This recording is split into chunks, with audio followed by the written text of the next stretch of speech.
할렐루야, 성도님들, 안타까운 소식을 전합니다. 피터 목사님이 지난 주일날 하나님의 부르심을 받으셨습니다.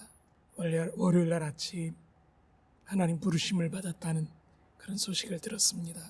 아마도 사인은 심장마비인 것으로 추정됩니다.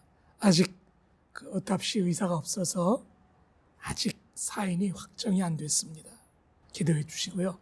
마이크로네시아 미라클 처치 성도님들이 위로하시고 격려해 주었으면 좋겠습니다. 조독인 성도님, 넓적다리 골절, 엉덩이 쪽 골절, 고관절인 것 같은데 속히 회복되도록 계속 기도 부탁드립니다.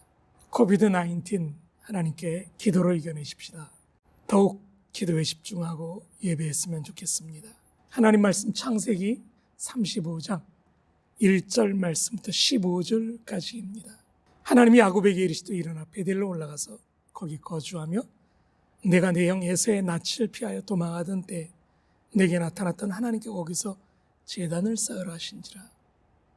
야곱이 이에 자기 집안 사람과 자기와 함께한 모든 자에게 이르되 너희 중에 있는 이방 신상들을 버리고 자신을 정결하게 하고 너희들의 의복을 바꾸어 입으라.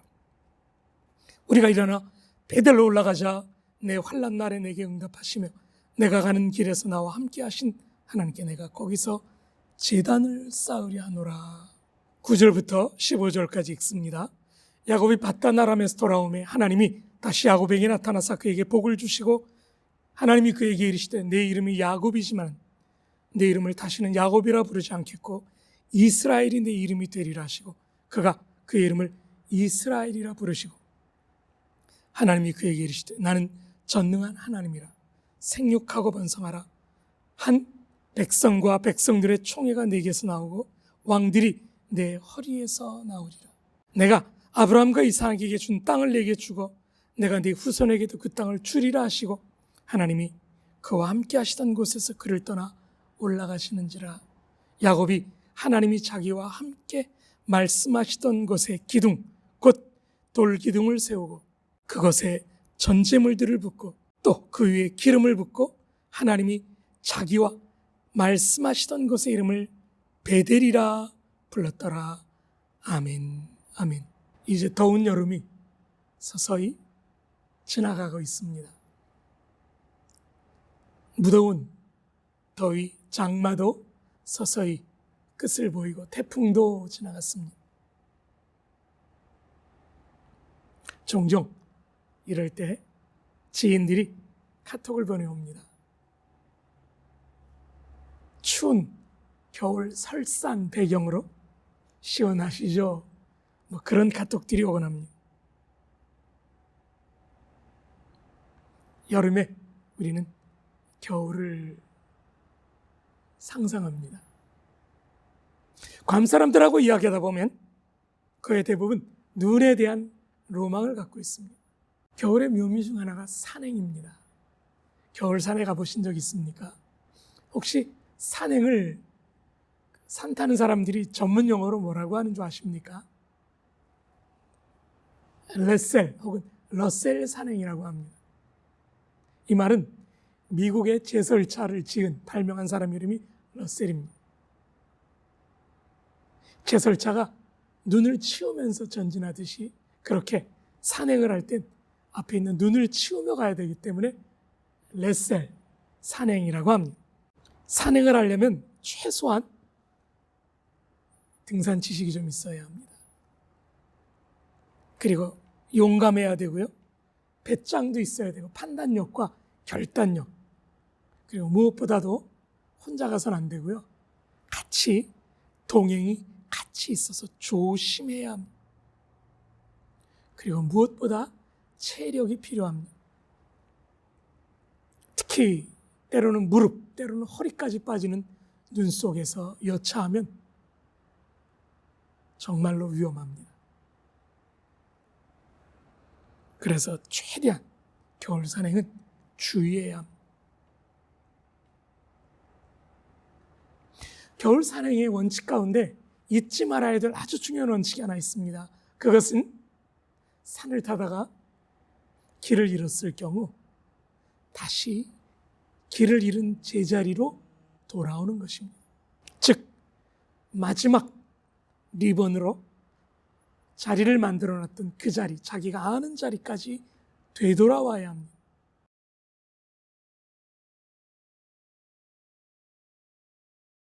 겨울 산행 이야기를 하다 보면 인생을 돌아보게 됩니다. 혹시 인생에서 길을 잃었을 때 어떻게 해야 될까요? 우리는 인생의 핵심이 하나님과의 관계라는 것을 알고 있습니다. 신앙이요. 신앙은 내 관계, 하나님과의 관계, 자신과의 관계, 대인관계, 세상과의 관계로 드러나는데 그 중에서도 핵심은 특별히 하나님과의 관계입니다.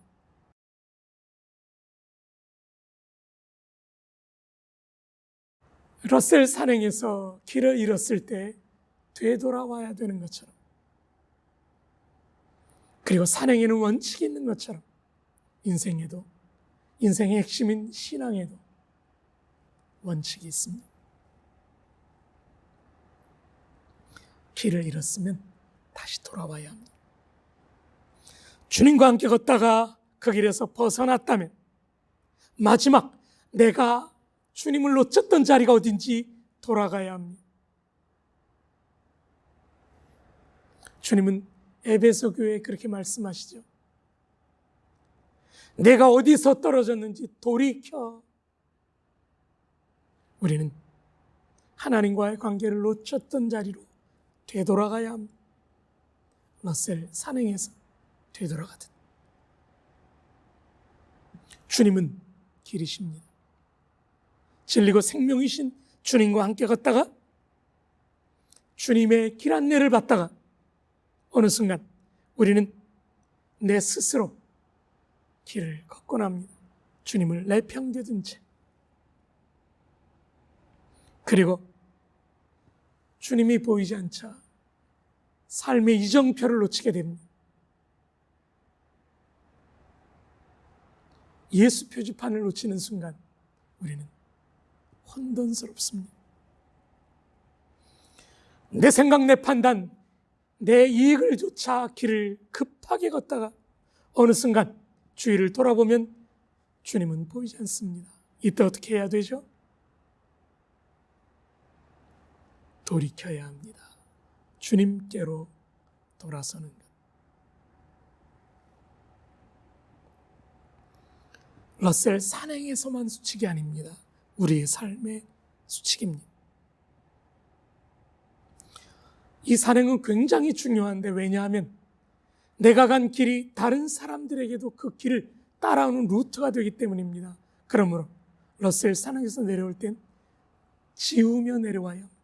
이 길이 아니라는 표식을 해야 합니다. 그렇지 않으면 내 뒤에 나와 똑같은 시행착오를 누군가 겪게 될 것입니다. 오늘 말씀은 서론이 길었습니다만 러셀 산행 같은 삶에 대한 이야기입니다. 겨울 등산 수칙처럼 무언가 삶이 뒤틀렸을 때 우리는 어떻게 해야 합니까? 야곱은 아버지를 속이고 형을 속여서 장자권을 빼앗습니다.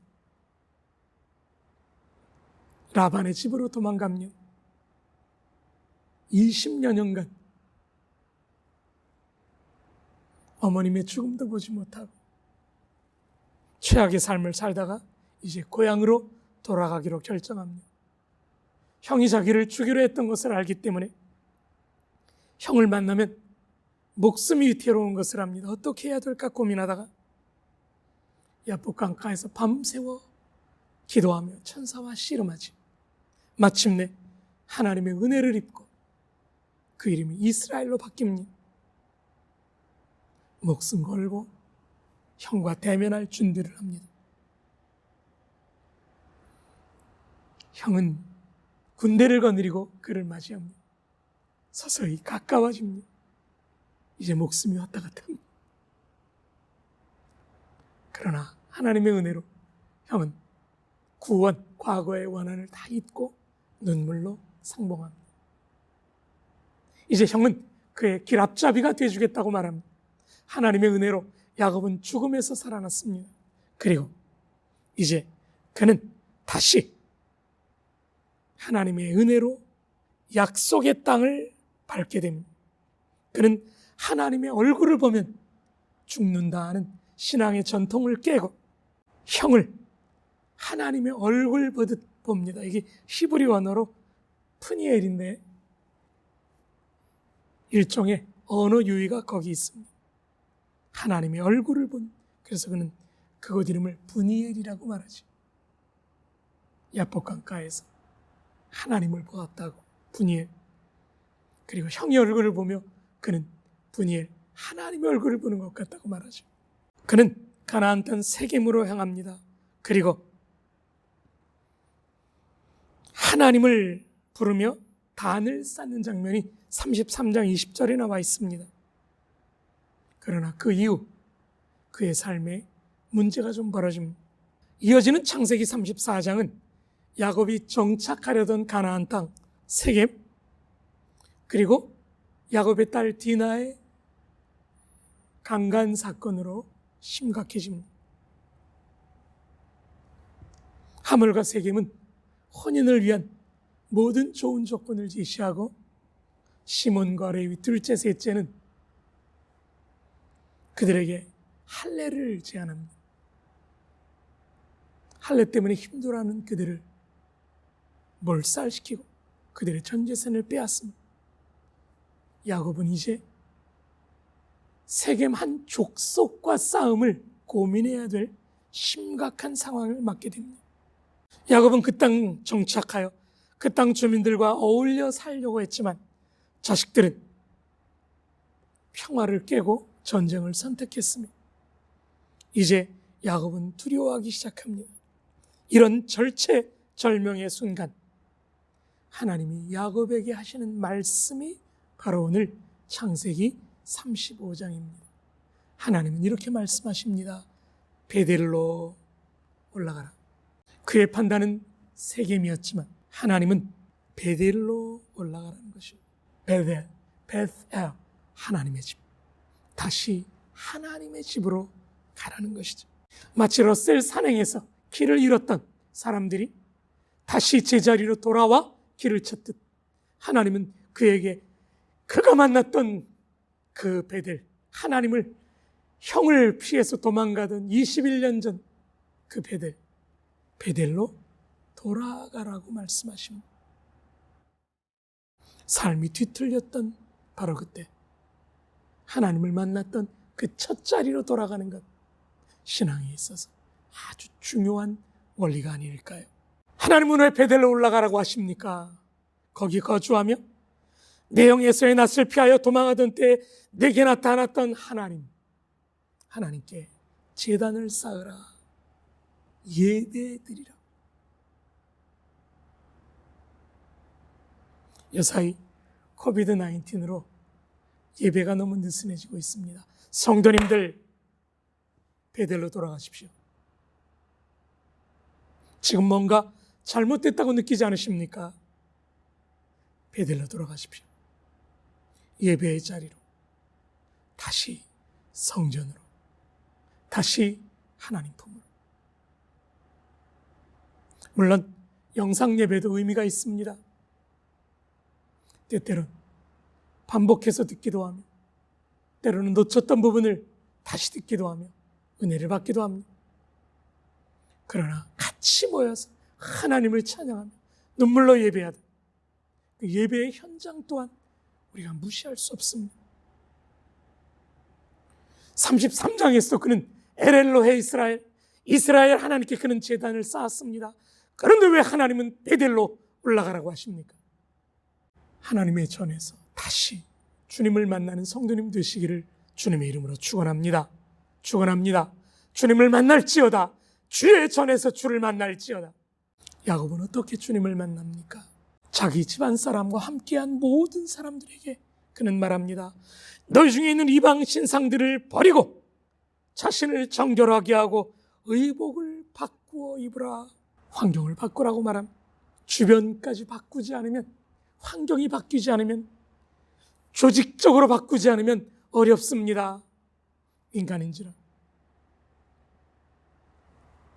성경을 보면 그 전까지는 야곱이 적당히 묵인했던 것 같아요. 그런데 이제 그는 결단의 시간에 요청합니다. 버려라!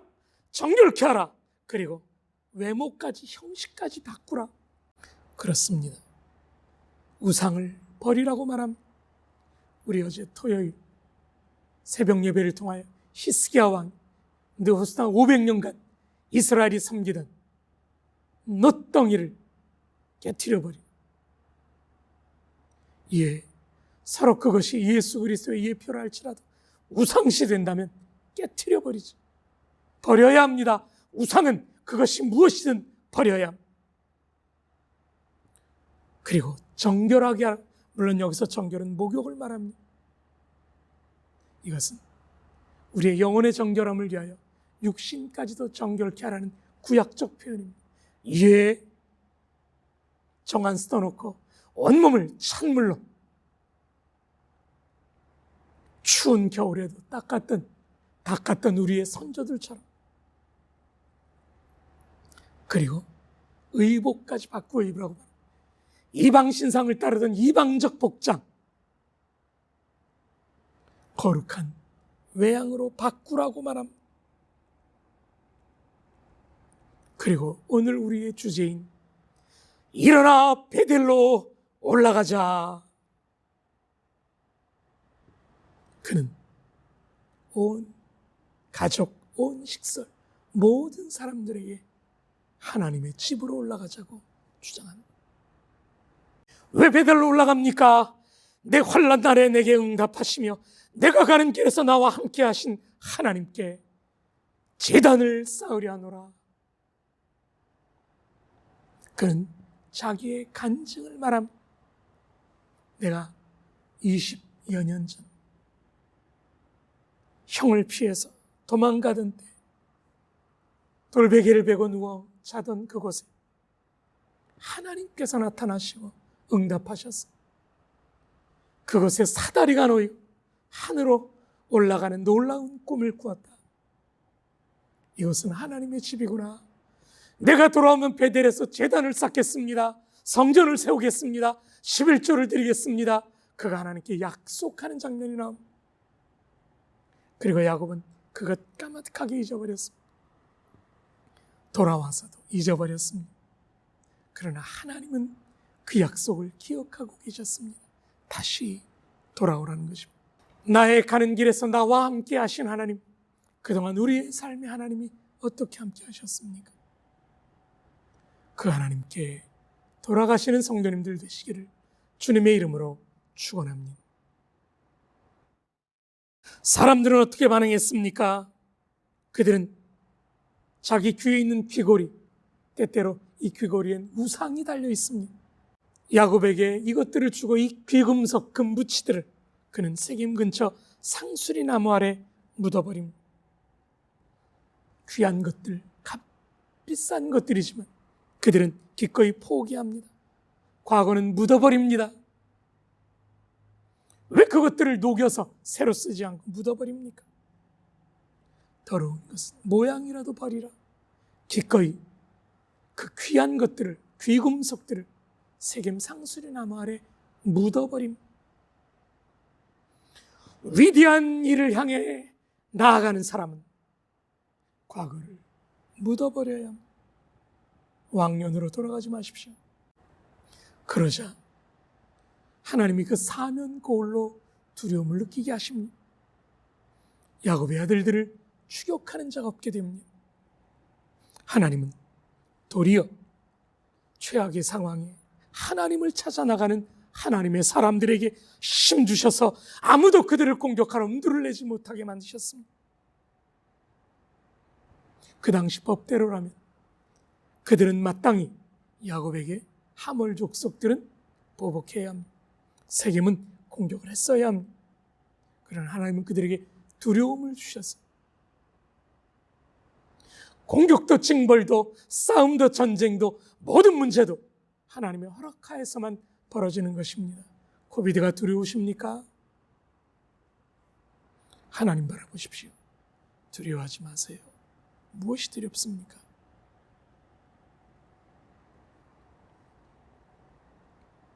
고난은 인간이 도저히 어떻게 할 수 없을 때 절체절명의 시간에 나타난 하나님이 우리를 훈련시키는 용광로인 줄 믿습니다.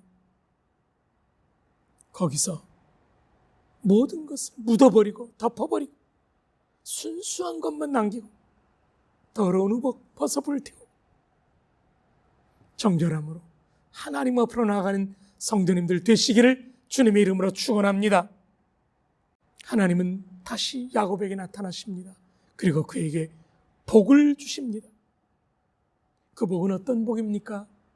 10절 이에 나타난 복은 창세기 1장, 2장, 3장에서 아담에게 주셨던 복과 흡사하며 노아가 방주에서 나왔을 때 준 복과 흡사한, 그리고 그 아브라함에게 주었던 복과 흡사한 컬처럴 맨데이트, 문화명령과 흡사한 위대한 복을 그에게 약속하십니다. 먼저 그의 정체성을 바꿔버리십니다. 내 이름을 다시는 야곱이라 부르지 않겠고 이스라엘이 내 이름이 되리라. 베델로 올라가면 과거를 버리면 주님께서 새로운 이름을 주십니다. 하나님과 더불어 싸워 이긴 자 이스라엘. 이단들도 이런 말들을 즐겨 사용하죠. 워낙 좋으니까요. 그러나 그건 가짜입니다. 정말 이긴 자는 어떤 자입니까? 세상과 싸워 이긴, 코비드-19과 싸워 이긴, 두려움과 싸워 이긴, 문제, 하나님 앞에서 문제를 과감하게 내려놓은 능력의 사람들, 그들이 바로 진정한 이긴 자가 아닙니까? 하나님은 이렇게 말씀하십니다. 나는 전능한 하나님이라 생육하고 번성하라. 백성과 백성들의 총회가 내게서 나오고 왕들이 내 허리에서 나오리라. 아브라함과 이삭과 야곱의 후손들로부터 세계의 왕들이 나옵니다. 우리 이것은 역사로 증명됩니다. 아담이 받았던 컬처럴 맨데이트, 노아가 받았던, 아브라함이 받았던 그 놀라운 명령이 야곱에게 주어집니다. 그리고 땅도 주시겠다고 말합니다. 아브라함과 이삭에게 준 땅을 내게 주고 내가 네 후손에게도 그 땅을 주리라. 이 땅은 마침내 실제적으로 우리의 거주하는 땅의 복이 될 뿐 아니라 마침내 저 영원한 하나님 나라까지 우리의 영역은 확장되는 줄 믿습니다. 하나님은 이 땅에서 복 주시며 영원한 하나님 나라까지 인도해 주시는 줄 믿습니다. 땅의 복을 받을지어다, 확장의 복을 누릴지어다. 하나님이 그와 말씀하시고 친히 강림하셨던 하나님이 떠나 올라가셨다고 본문 13절은 말합니다. 그는 돌기둥을 세우고 그 위에 전제물을 붓고 기름을 붓고 그것을 다시 베델 하나님의 집이라고 부릅니다. 결론을 맺습니다. 이스라엘에게 보여주신 하나님의 신앙 수칙, 더 이상 야곱이 아니니까요. 그것은 마치 러셀 산행에서 말하는 것처럼 다시 첫 자리로 돌아가는 것입니다. 하나님이 불렀던 그 자리. 내가 세상을 의지하고 부를 의지하고 재물을 의지하고 이 땅의 이익을 요구하던 그 돈의 자리가 아니라 아무것도 가진 것 없이 메마른 땅에 돌베개를 베고 잤던 바로 그것, 오직 하나님만 의지할 수밖에 없었던 바로 그곳. 그는 그것으로 돌아갔습니다. 그냥 돌아가지 않았습니다. 다 버리고 깨끗이 하고 잘못된 눈길을 지우고 다시 제자리로 돌아왔습니다. 성도님들, 지금 내가 지워야 될 눈길은 무엇입니까? 전 세계에 유례 없이 급성장했던 한국교회, 지금 우리의 모습은 어떻습니까? 제자리로 돌아가야 합니다. 초대교회의 모습으로 다시 베델로. 그러나 너를 책망할 것이 나니 너희 처음 사랑을 버렸느니라. 그러므로 어디서 떨어진 것을 생각하고 회개하여 너의 처음 행위로 돌아가라. 그리하지 아니하면, 회개하지 아니하면 내가 가서 내 촛대를 그 자리에서 옮기리라. 계시록 2장 4절 5절에서 에베소 교회를 향해 말씀하시는 것입니다. 인생의 산행을 하면 혹시 예배를 놓친 채 잘못된 길에 들어섰습니까? 다시 거기를 지으며 되돌아오십시오. 예배의 자리로 돌아오십시오.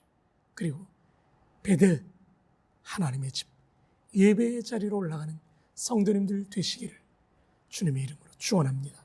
축원합니다. 기도합시다. 하나님, 예배의 자리로 올라갑니다. 다시 베델로 올라갑니다. 우리를 받아주옵소서. 지나온 잘못된 삶을, 예배 없던 삶을, 주님 놓쳤던 삶을 회개합니다. 다시 주를 만나게 하옵소서. 주님 앞에 드려진 예물 받으시고, 예배를 받으시고, 우리를 받으시고, 나를 받으시옵소서. 10의 10 다 주의 것이나 10의 하나를 표로 드렸사오니 받으소서. 고린도후서 9장 6절 7절 말씀대로 정한 마음으로 인색함으로는 억지로 드리지 않았습니다. 받아주옵소서. 영혼 구원이 귀한 줄 알아 선교 예물을 드렸습니다. 받아주옵소서. 어떤 상황에서든 감사해야 되겠기에 쉬지 말고 감사하며 예물 드립니다. 감사로 제사 드립니다. 받아주옵소서. 예배를 드립니다. 기도를 드립니다. 예물을 드립니다. 나를 드립니다. 우리를 드립니다. 받아주옵소서.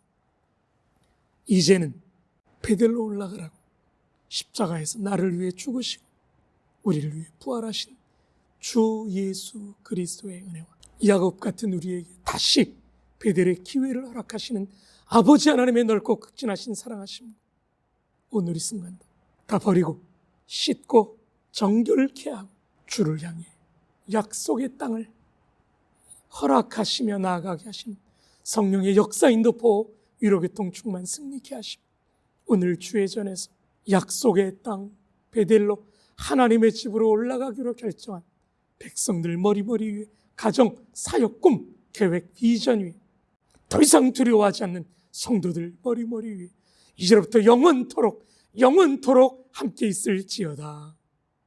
아멘.